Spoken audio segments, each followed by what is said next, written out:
We got to meet in person at Social Media Marketing World. It's the big conference of the year in San Diego. And there's like over 5,000 people. We got to meet, we got to know each other, and then we continued to nurture that relationship. And so I'm going to bring Tim and Jim on right now so we can get this party started and start talking all about the tips, tools, and trends that you need to know to up your live streaming game. Hey guys. Oh, I love it too. Oh, what's going on? What's going on? So I got an error message from Facebook. Well, I was wondering because it says that we're still scheduled. I don't see the red button that says we're live. But we are live. Yeah. Oh, wow. So we're live. So again, you guys, technology. So I got this error message all of a sudden. For some reason, we went live everywhere else, but not on Facebook. Oh. Gotta love technology. Okay. Have you guys ever gotten that before? Yes. Yes, we have. In fact, okay. I think one time, what did we have, Tim? Like a 48-hour live. Yeah, I think 49 hours. Facebook, it was when Facebook went down. Ahead. Yeah, Facebook went down. We had May King on. Oh, I love May King. And so nobody ever saw the show because it was just us live. And so when we ended the show, or so we thought, it kept playing. And so 2 days later, I go to look at the video and it's like, it's this black screen and it says we're live. I'm like, what? So I had to like somehow figure out a way to go in and end the show. Hey, so Christine Gritman just said you are live on both Facebook and LinkedIn. Thank you. We had just some little glitches, and that's probably going to be tip number one. And then we're going to get into your introductions. But tip number one, I just got another error message that says having trouble connecting. So yeah, because you had, that was an amazing introduction, and I was like, oh my gosh, she's saying all this stuff and it's telling me we're scheduled. I'm like, no. Well, so it says having trouble connecting, and I'm hardwired, but we're going to get into that a little bit in the show. I'm not going to give up. That's tip number one, you guys. When you have technology challenges, you just push through it and you just keep going. If nothing else, you're going to have an amazing recording at the end that then you can shoot out, right? As long as I'm live on LinkedIn, which is obviously my favorite platform. I know there's a lot of viewers over on Facebook and in my Facebook group, the LinkedIn Bakery, that were waiting for this show. Yeah. So it just says having trouble connecting, and I'm hardwired. So I don't understand why Facebook is not connecting. So it's only, I'm having the same thing. That's weird. So are you? Yeah. And I'm like, I'm hardwired as well. So. So who knows? So you guys, I'm going to take a back seat for a moment, and I'd love you each to introduce yourselves, where you're from, how you got started in the business, and then how you moved into live streaming. You know, was it something you always wanted to do, or was it a pivot moment? So who wants to go first? I always make Tim go first. Jim first. Okay, Jim, sorry. I'm going to call you out. I'm going to let you go first. Let me go first. All right. So, yeah, so I actually I have kind of a very, I don't know if I call it strange career, but different career.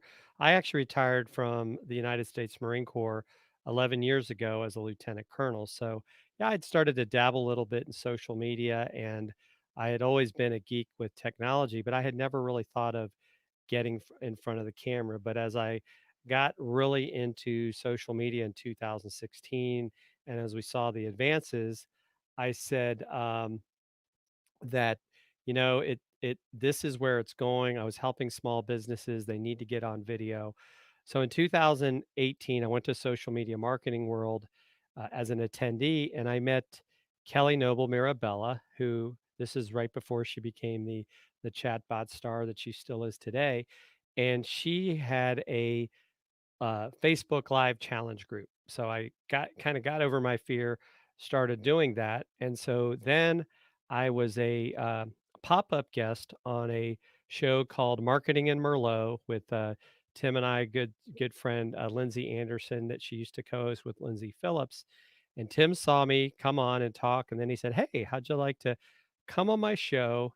And then next thing you know, the Tim and Jim shows started. But it's just, I did not realize I would be where I am now, a little over 2 years later, just from taking that step to start. So my big thing I would tell people is don't be afraid to start. I love doing live video because we get to engage with the audience. We get to engage with our guest. And I think I really prefer, like we were talking about before the show, Mary, to have someone with you as opposed to just being that solo talking to Right. yourself.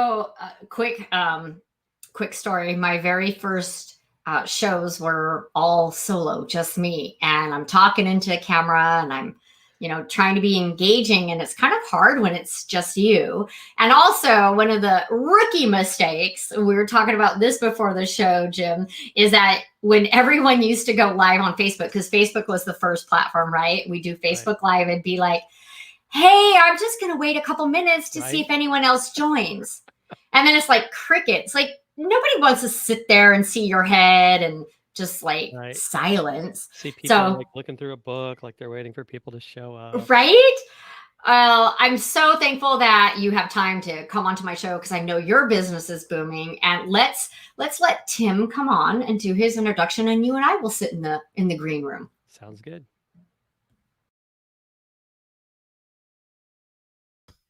Hey, everybody. It's Tim Sohn here.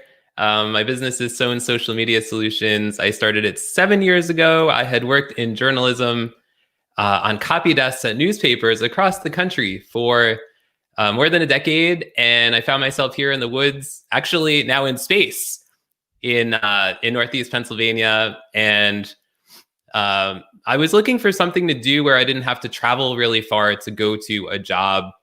A really good newspaper job was a few hours away.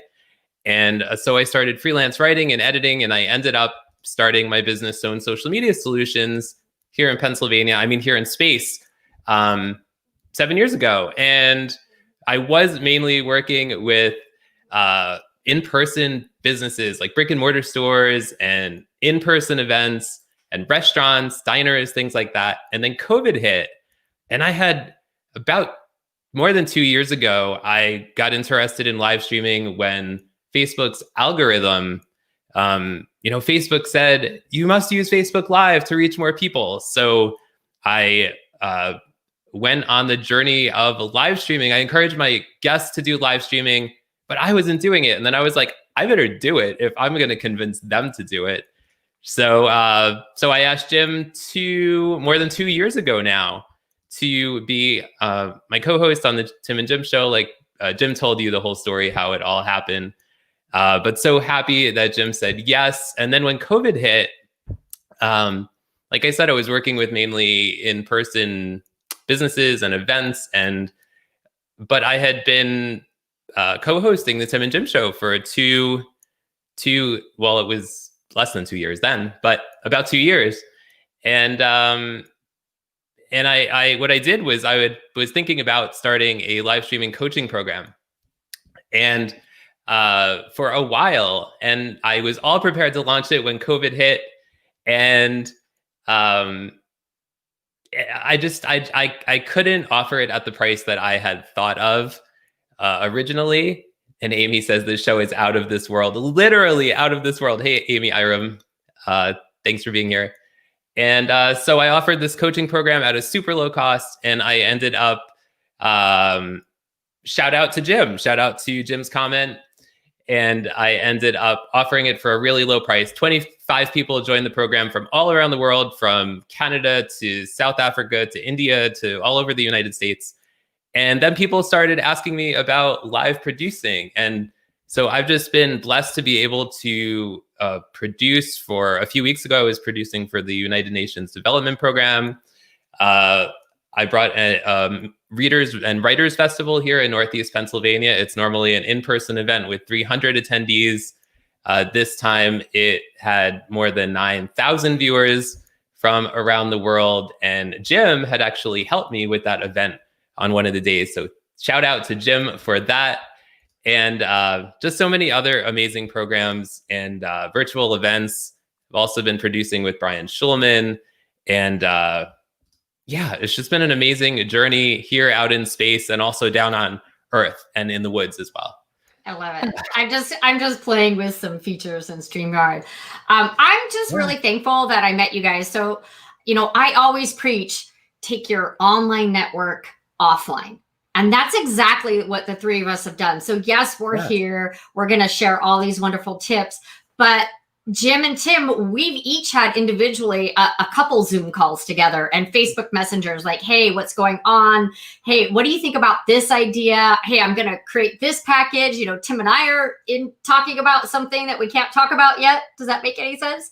But we just, I mean, Jim and I, we had a call. And we were like, Jim and I had a call and we were like, oh my gosh, we have to go, because we were like on Zoom for like an hour, just because we love to talk to other live stream experts and bounce ideas off of. So just a shout out to how to take your online network offline and get to know the person behind the profile, as I like to say on LinkedIn.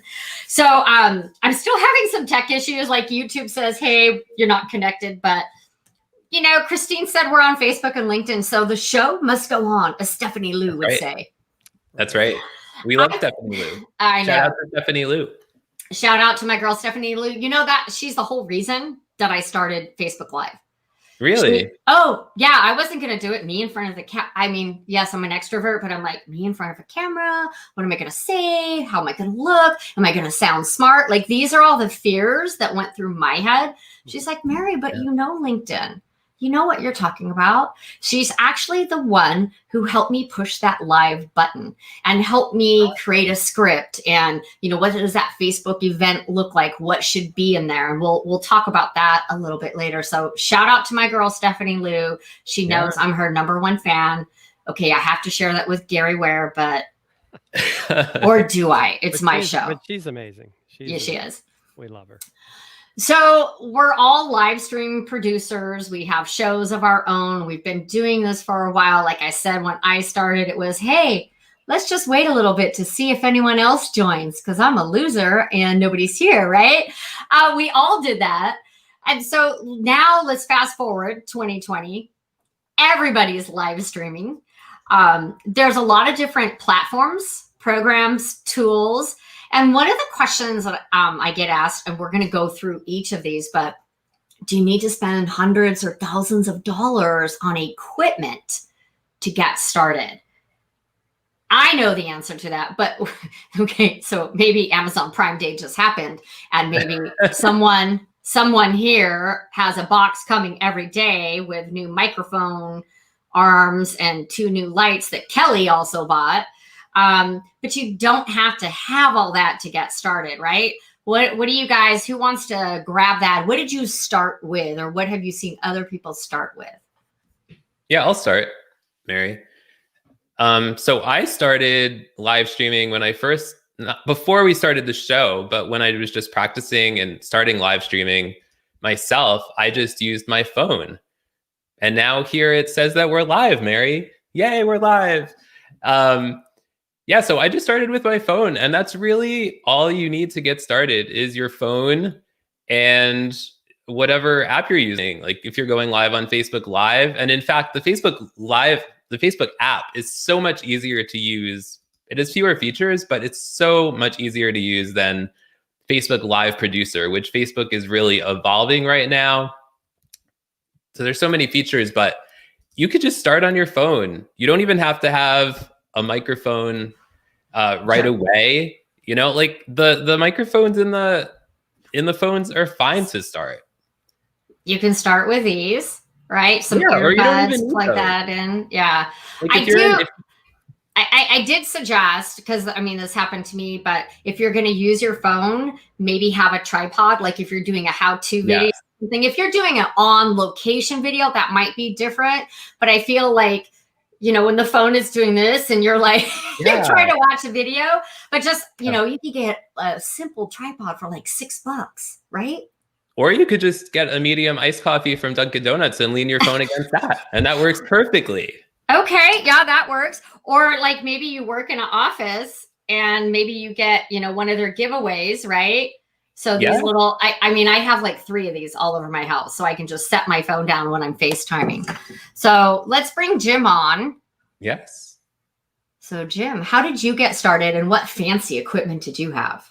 So my fancy equipment was an iPhone. And the other piece that I think is important, and actually this may surprise people, the most important thing when you start live video is not your video, it's your audio. people will forgive a little bit of that bad picture. So I actually think that people should use a lapel mic plugged into their phone at a minimum, and then they can work on slowly upgrading that stuff. Because natural light works great. Tim and I have gotten to the point where we have, the lights and the better cameras and things of that nature. But when you're starting, don't make the excuse, I got to spend all this money. Your phone, a tripod, and I would call it an external mic, just because sometimes if you want to get a little bit away from that phone, that mic doesn't always pick it up. So having the lapel mic, you will get amazing audio. So I think that's really how I got started, and then it was going to the computer and just continue to evolve a little bit at a time. So that would be my advice. Just start with your phone. Don't make Yeah, I agree. Just get started with your phone. I did have a lapel mic. I actually got started with my phone and a lapel mic. And then, of course, so much has changed now. So, you can start with your phone, and then you can, add to that, like you said, by having a lapel mic or your earbuds that you already have, just so you don't have any echoing. Because I think what Jim said, audio quality is more important than video quality, because people are trying to hear you. And if they can't hear you and understand what you're saying, what happens? They run away. They swipe left or swipe right, whatever it is. Yeah, they run away. Exactly. They run away, and then you've lost them. So it's more important that they can hear you. So everybody has earbuds that go with their phone. They come with them. And you probably have 3, 4, 5, or 6 pairs, like I do, all throughout the house. So you can start with that. Start with Dunkin' Donuts and iced latte to hold your phone up. I love that. Christine said, absolutely, iced coffee tripod works. She can officially confirm that. Another live streamer. Thank you, Christine. You can start with your phone. You can start with just propping your phone up on something. The earbuds or lapel mic, they're super inexpensive. And then you can start upgrading. So let's talk about, okay, you've done a few shows, you kind of like this, I've got several things I want to talk about. I want to talk about platforms, right? I want to talk about next level mics and lights. And I want to talk about script versus no script, and how to promote and get engagement. So I think we should maybe start with the platforms, because we were talking about this. So we all use the same platforms. Right. So who wants to talk about which platform? I'll let Jim go first this time. So I think for us, we started with BeLive, and BeLive's a fine product, but we got really excited with StreamYard in about February of 2019, because it's founded on the 3 principles: ease of use, professional looking streams, and stream stability. And that is so important to a live streamer. And we loved how easy it was for us to share comments from, at the time we were just going live on Facebook, being able to share those comments on screen, whether it's questions, whether it's people just saying hello. And so we really thought that helped kind of level up the game, so to speak. And so, and then you didn't need an app. It was browser. It was funny because I've learned as I've gotten to know more about it. It's a cloud-based program that you run through your browser. So it's not actually a browser-based software. It's a cloud-based program that you run through your browser, and they've expanded it. And then, of course, Ecamm is another great tool. Of course, you have to have a Mac. So I finally was able to get Tim to buy a Mac. I know, you converted Tim. Wait, we got to bring almost. Tim, he still doesn't have the iPhone. Well, that's coming. Not yet. Joy, my wife, has an iPhone. I'm sure it will be coming, because I want to be able to show my phone with Ecamm. Right? I can't do that yet. Blue iPhone 12 Pro. That's what I'm getting. Looks amazing. I'm looking into that. Pacific Blue. I'm looking into that. My husband's like, the new iPhone. I was like, I'm trying to wait till February. But, so there are some differences, you guys, with a platform. Mm-hmm. StreamYard, super easy to use. It is cloud-based, not app-based.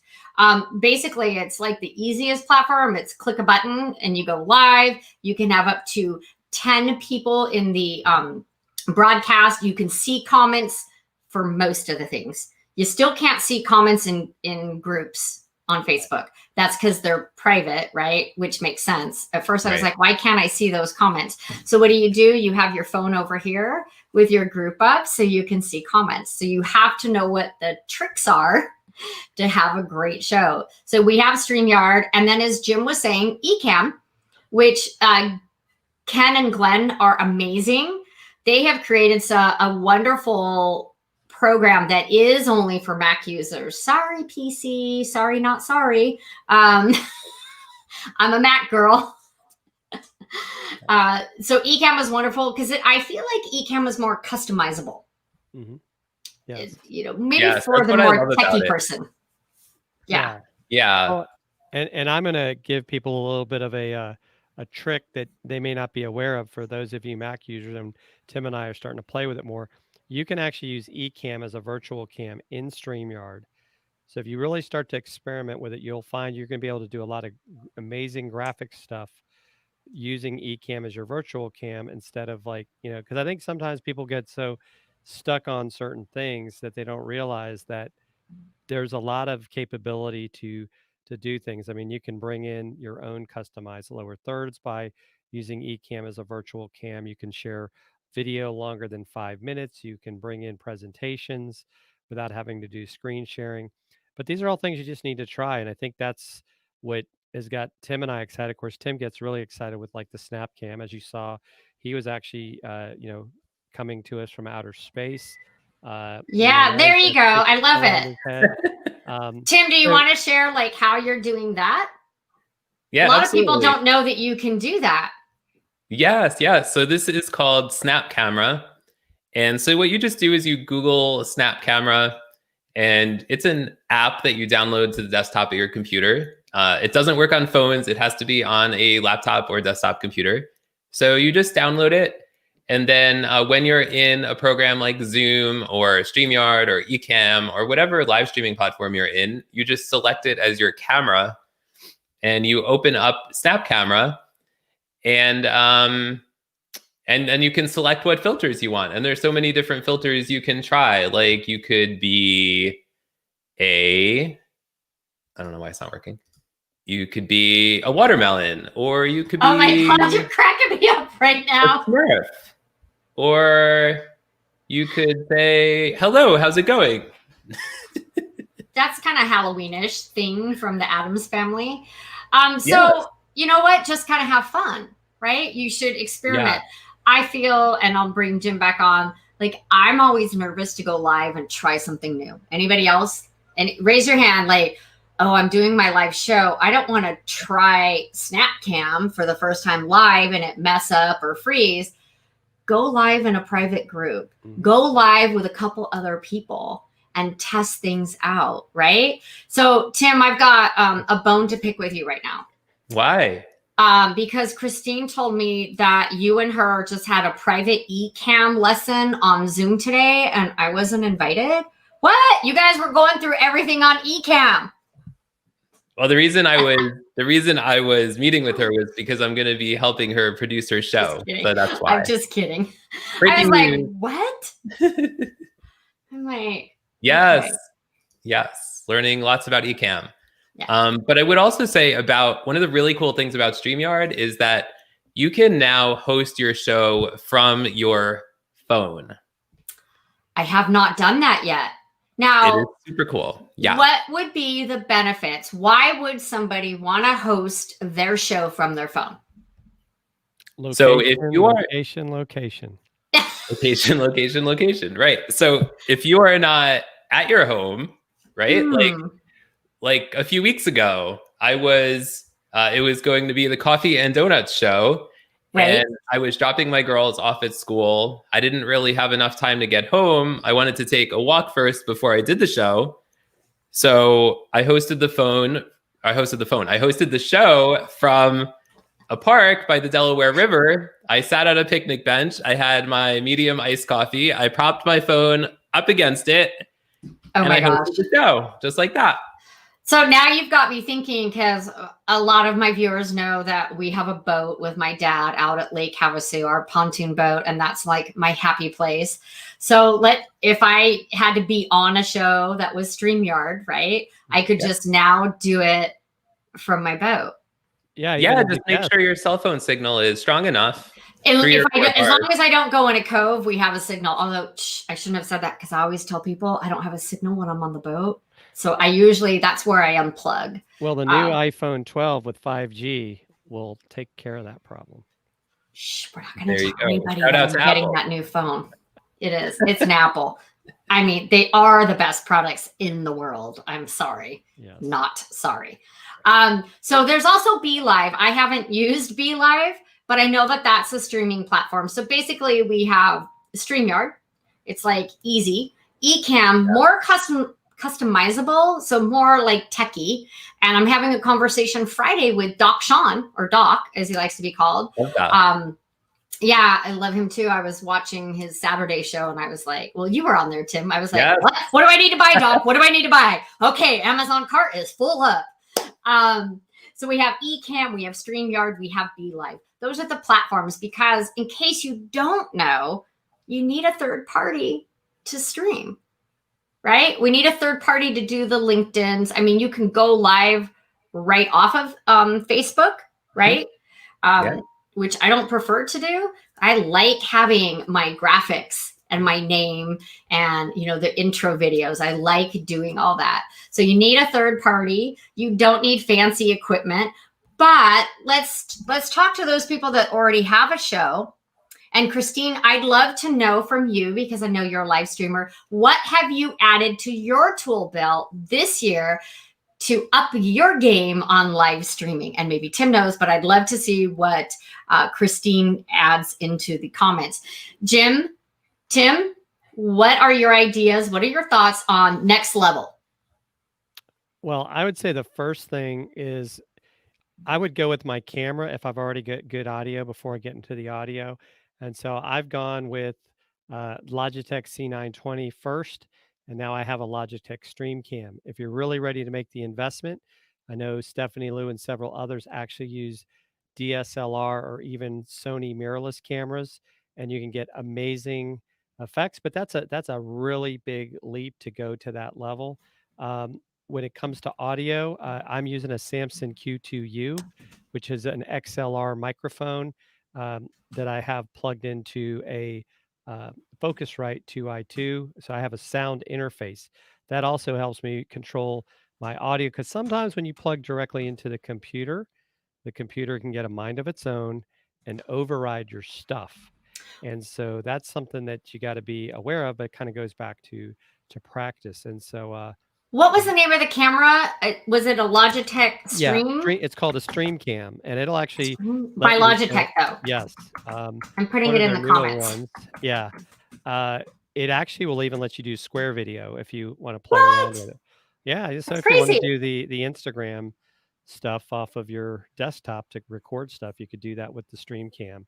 But the C920 is a great starter one, because a lot of times, like even with the Mac, even though the Mac has a camera built in, it's just not as good. And no, you need I have to agree that you need a camera. So I just have a Logitech. I started with the camera in my Mac, then I have the Logitech, and I bought the big fancy camera to start recording, but it's just not, I have to play with it again, right? So it's myself getting out of my way, trying things out, recording now that I've got it all set up. But don't run out, you guys, and buy a $500-600 camera. Do baby steps, get started, figure things out. And what's crazy now, there's some apps. One, it's called I think IV Cam, and another one called I think it's like Reincubate Camo, that you can download on your iPhone. And as long as you plug your phone into your computer, you can use the iPhone, which especially the newer ones have these amazing cameras, as a webcam. And it'll let you use your front or back camera. It'll let you adjust your zoom and other stuff. So if you're having trouble finding a webcam right now, because they have been in high demand because of COVID, that's another option. You could put your camera on a tripod, your phone, I should say, on a tripod, and use that as another thing. Because you're talking, you know, the iPhone has a 4K camera. So do I really need to go out? I mean, in a sense, it costs as much as a camera, but we won't go in that discussion. Don't remind me, because you might try talking me out of buying my new iPhone 12 in the ocean blue or whatever, Pacific blue. No, it's worth it. It's worth it. So I just want to, Christine answered my question. Thank you, Christine. Oh my gosh, she answered a whole bunch. So she has a whole overlay with cutouts for spotlights, which is something I've got a couple. I don't like them yet, so I'm not using them. Branding on top, upgraded her lighting, added 2 umbrella lights. Woo, those get hot.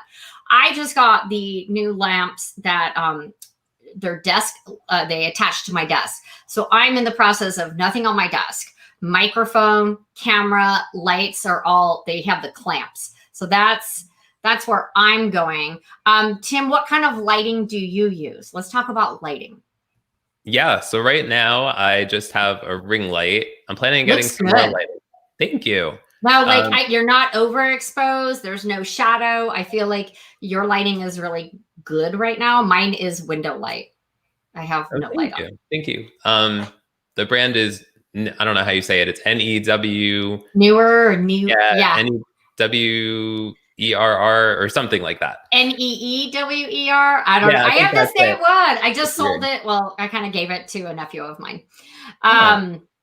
Yeah. So he's starting, he's going to be 17 and has decided he likes editing video and stuff. Awesome. So in this online world, he has discovered something that sparks joy and motivation. So I'm like, my green screen, all my other stuff, I'm like, I've got a whole 2 tubs of equipment. You know, Dylan can have it. Okay, so we talked about mics. We talked about cameras and we talked about lights. Let's bring Jim back here. So we did mics, but next level mics, next level mics. I use a Blue Yeti. What do you guys use? So I was using a Blue Yeti, but now I have Jim's mic that I just got. Where can I? There it is. It's the Samson Q2U, just like this box right here. Like you just got it. Yeah, like just the other day. Sweet. I have my Blue Yeti. It's actually on an arm, so it's clamped to my desk and comes over. Good. Yeah. So like if I turn, I don't know. No, I can't do it. I used to have a Blue Yeti, but I broke it on a live show. Remember, Tim? A Blue Yeti is pretty sturdy, you guys. Tip, you guys, if you're looking to up your microphone game, I know that Black Friday is coming up.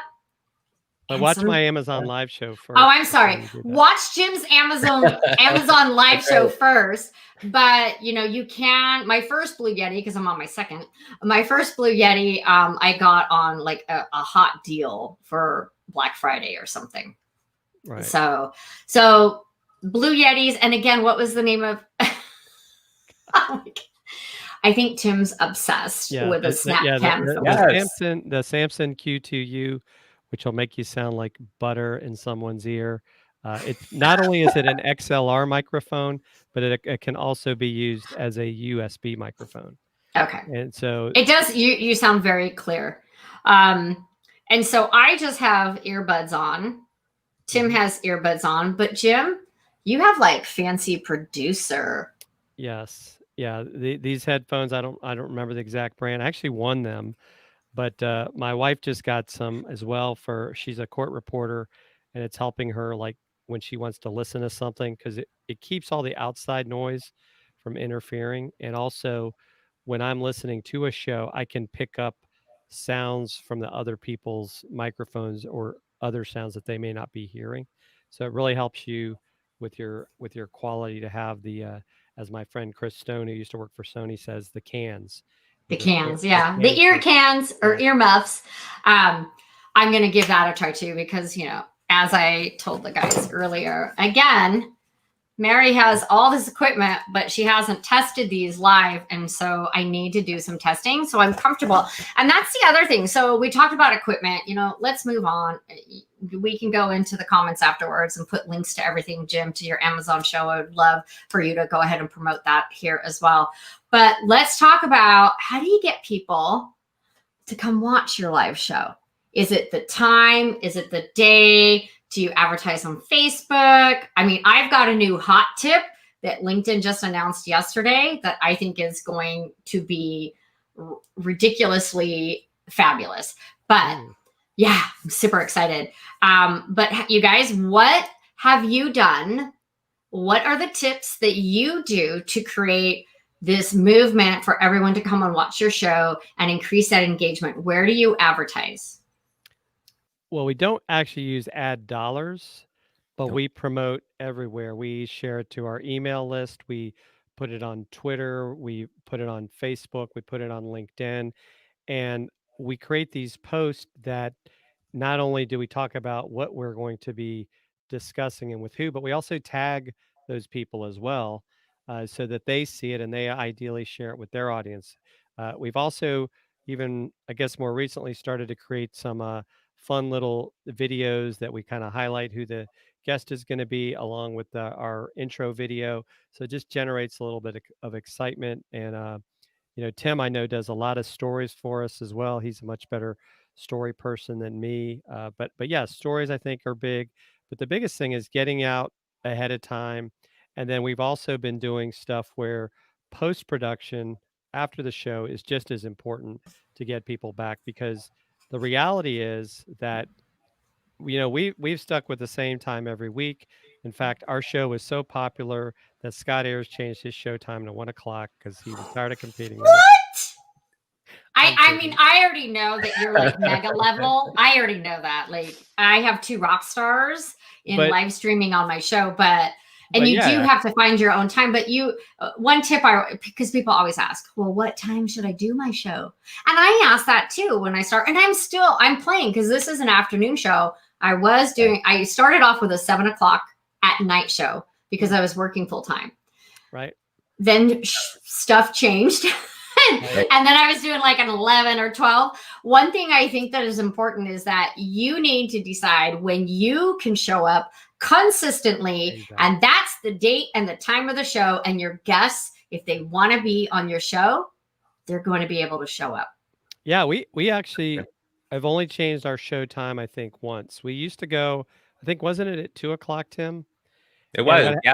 And what happened was we had some friends, in England that we were starting to want to bring on as guests. And it's like, well, the time you guys have your show is really a bad time because that's our dinner time. But they said if you had it at like 5 o'clock their time, which was 12 here, that would work fine. So we switched to 12, and we've just never gone back.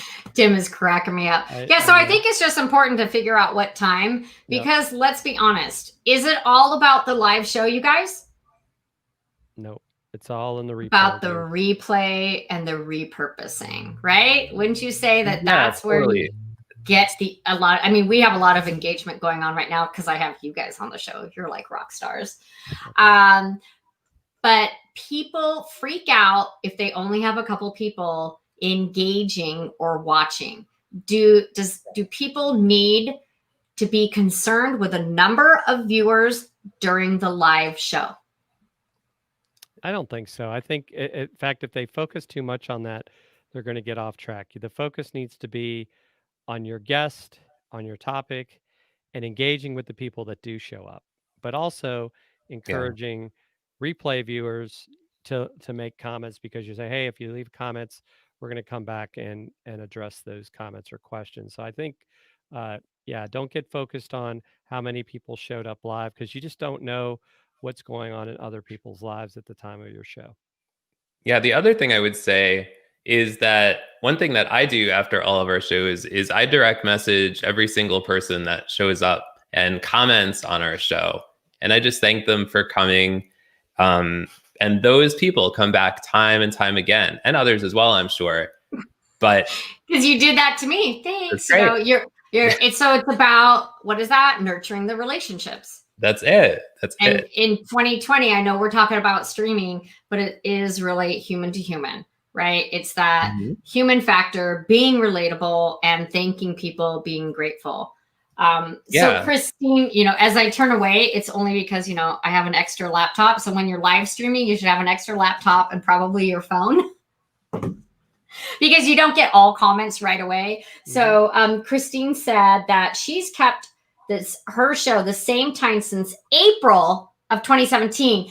And true story, I was on hers on a Friday before social media marketing world at a hotel up here at the Lafayette Hotel by me on El Cajon Boulevard. We sat on the couch and she literally took me and turned me around until the lighting was good because we had to do the show that time and she was staying at a friend's house. So shout out to Christine Glickman, who is an amazing brand expert. Like her brand is so on point. Totally. I read her emails from top to bottom. And she has a new Twitter chat about brand. Yes, she does. Yes.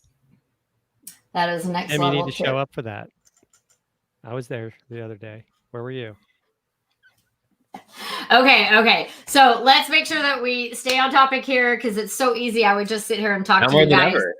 Now more than ever, we need to stay focused. Yeah. So we talked about equipment. We talked about viewers during the live show. You know what we didn't talk about? What? Is scripts. People are like, I need a script. I need a teleprompter. I have to say everything perfectly. And I'm that person, like, I don't want to mess up. And you guys, I don't know if you saw my post about dyslexia, but my brain works like different. I did. And words like move around, right?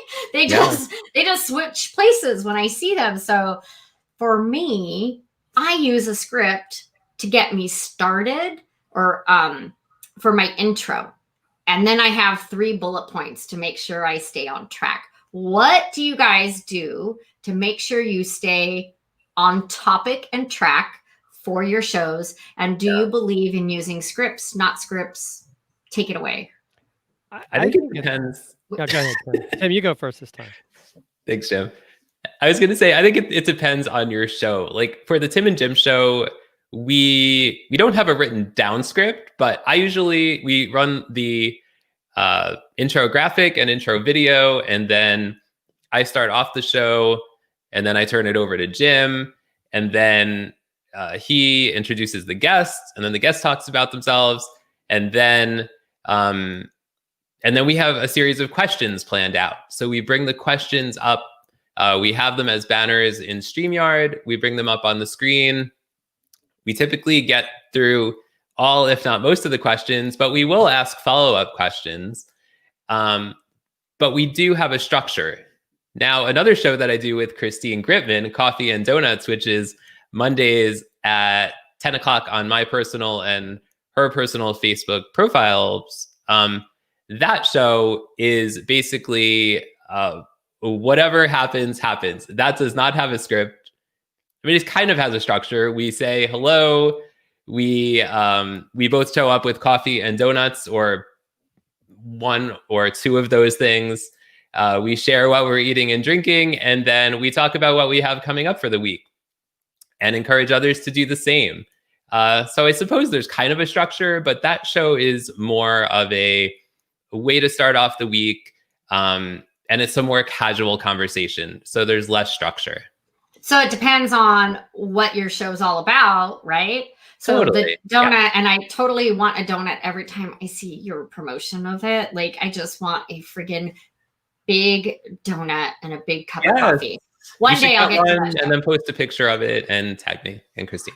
So Christine Glickman said, I never had a real structure. I've gotten a lot more structured with this new show, and I really love it. I feel so much more in control of the flow. And I agree with that. And let me bring Jim back on here. I agree for me, and I'm going to be very transparent. So I type it all out, and it's in really big font because I can't see. I got to go to the eye doctor, but I type it up so I'm comfortable and confident with pronouncing the names and what are the 3 tips we're going to go over and what's my call to action. So for me, I like having it. Do I read it word for word? Absolutely not. Jim, do you use a script or bullet points Well, or? I actually think that the term script tends to, in a sense, scare people because they feel like they gotta write something out. I really like to equate it to an outline. I mean, many of us are speakers. I'm a member of Toastmasters, and so really, it's that outline too. Because really, like you said, you want to hit those key points. So if you want those key points, maybe you have them posted so you know, okay, this is something I want to make sure I hit. Maybe it's even regards to a question. But I think, especially in an interview show, kind of having those key questions you want to ask, but then allowing it to kind of dig into a deeper level, if the conversation takes it there, is what makes those shows so much more interesting. The other thing that I think we got, Stephanie Liu released as part of the folks that got their new book on the ultimate guide to social media, was it's a run a show, like where is everything going to happen. And so, like Tim said, because we've been doing the show for so long, we kind of know exactly what our pattern is. I mean, and now that we have StreamYard as a sponsor, we run a StreamYard promotional video midway through the questions, and we let the guests know that up front. The other tip that we would tell people to do, and it's really been successful for us, is we started using Calendly as a tool to get our guests booked. And within that, we ask a list of questions like, what do you want to talk about? What are their social platforms? So we've already got an idea way in advance of what we're going to talk about. And that's also allowed us, we're now booked into mid-January. So that What? has You're been crazy. a great way for us to get ourselves out in front of our shows. Because I know Tim can tell you, when we first started, it was kind of like, okay, what are we going to talk about next week? Or can we Yes, find someone I to think absolutely. join that's the for show? everyone who's just Yeah. starting off. And I love that you said Calendly. So you guys know, because you're guests on my show, I send out a Google Doc, right? And I ask for your headshot, your media platforms, general information. I also, there's a box that says that I own the right to this video and I can use it in any way I see fit. And that's kind of my disclosure, protecting myself. So we created that, and we're always fine tuning it. And then that goes directly to my virtual assistant, who creates the Facebook event and does the graphics and schedules all those all in Agorapulse. Shout out to Agorapulse for being in my opinion, the premier platform for scheduling and getting to inbox zero, which I'm still working on, but Agorapulse is amazing for scheduling out your social media posts. So it's about being organized.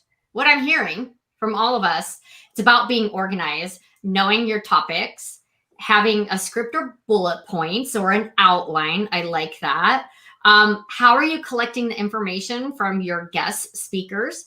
I think that when you're not organized, in my opinion, you don't come across as professional, right? If you're scattered all over the place and you're not providing your guests with the information they need so they can be prepared.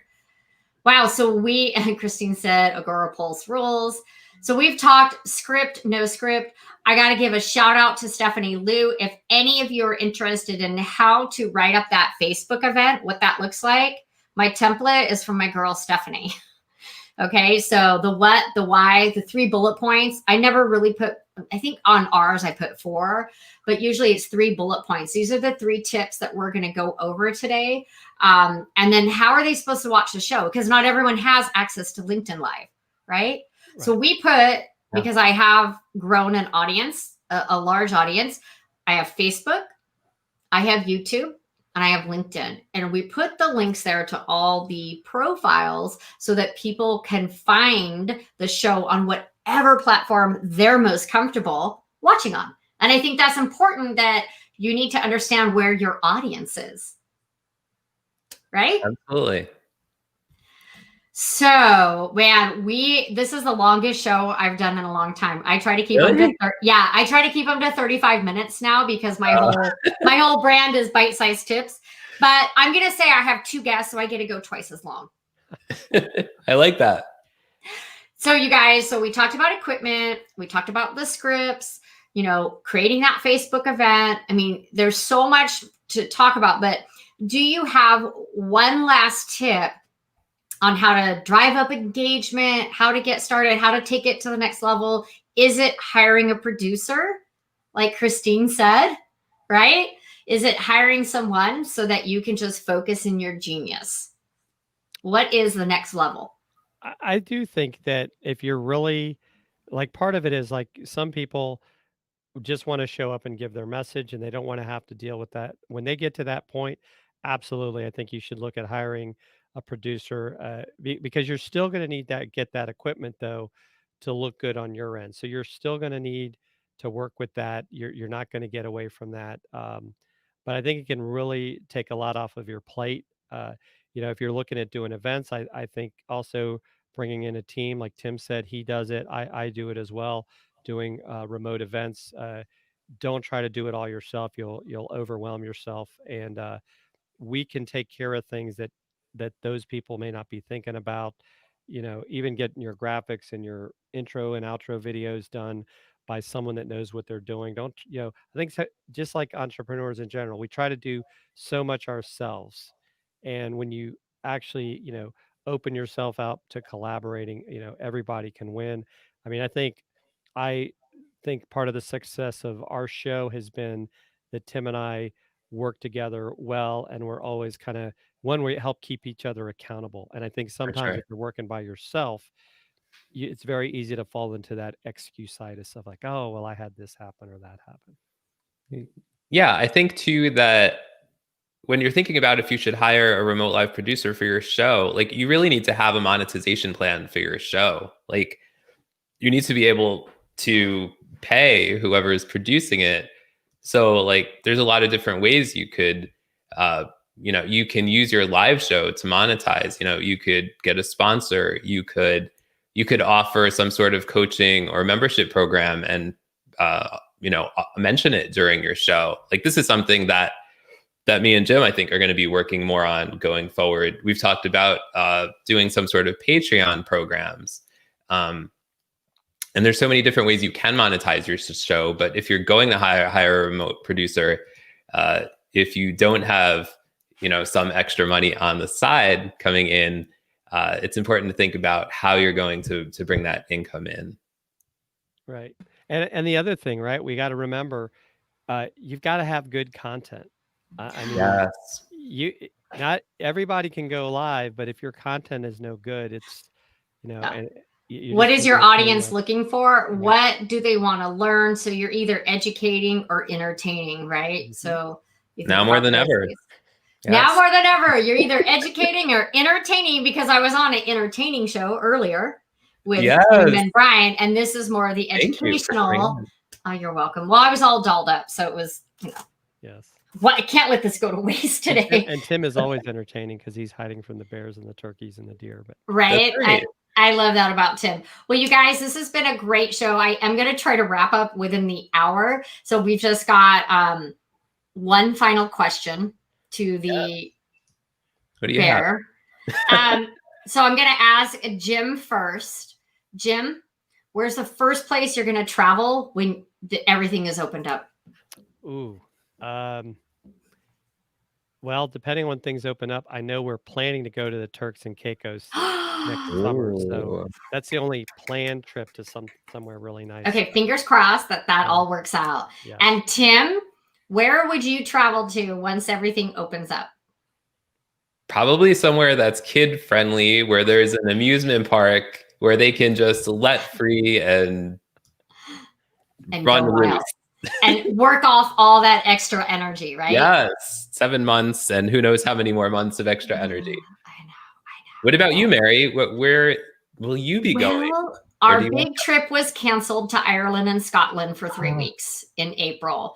There were 5 of us going, so it was very disappointing, but everything happens for a reason. So our friends, I have 3 friends that are in Cabo right now. They're all leaving, and my husband's like, maybe we should go to Mexico because that's an easy trip for us, right? Yeah. Just fly on down. And my friends went, they checked it out. They said it was so safe, so clean.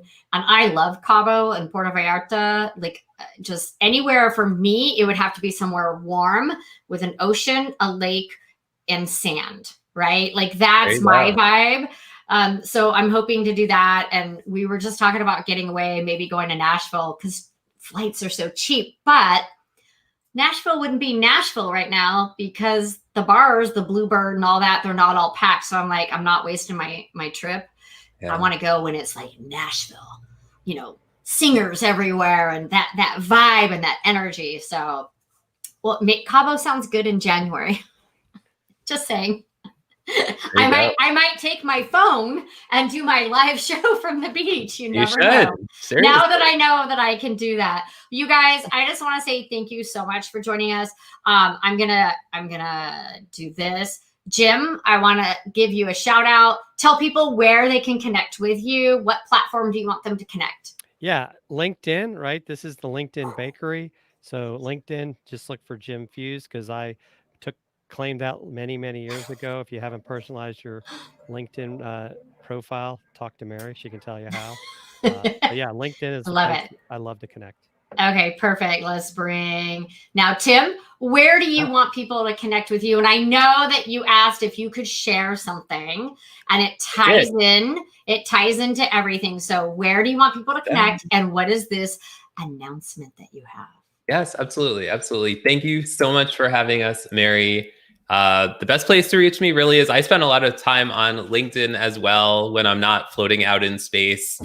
And this announcement, breaking news, is myself and Brian Schulman are launching a 3-week course called How to Make Your Live Show Memorable Now More Than Ever. It starts November 16th. It's for anybody who already has a live show and they want to make it more memorable. They want to make a bigger impact. There will be 6 recorded videos and 6 live Q&As over the 3 weeks. And you'll drop the link in after the show into the comments, and we'll bring Jim back on so everyone can say, you know, Tim, you crack me up with a snap fetch. You're like a kid that just found a new toy and you can't keep your hands off of it. That's true. Cracking. Oh my gosh. That's how Stephanie did that. Oh my gosh. Yes. Oh no. I have to do one for me. Now I'm going to have to get off and play with that. Okay, you guys, Tim and Jim, rock stars in my book. Connect with them on LinkedIn. Connect with all of us on LinkedIn if you haven't already. If you're watching the replay, I just want to remind you, just hashtag replay, ask a question, put a comment in. We promise to go back and check that out. And with that, I'm going to say goodbye and bring on my little outro video, which again, you guys, this is a pro tip, right? To make sure that you have an intro video and an outro video for your streaming shows. So let's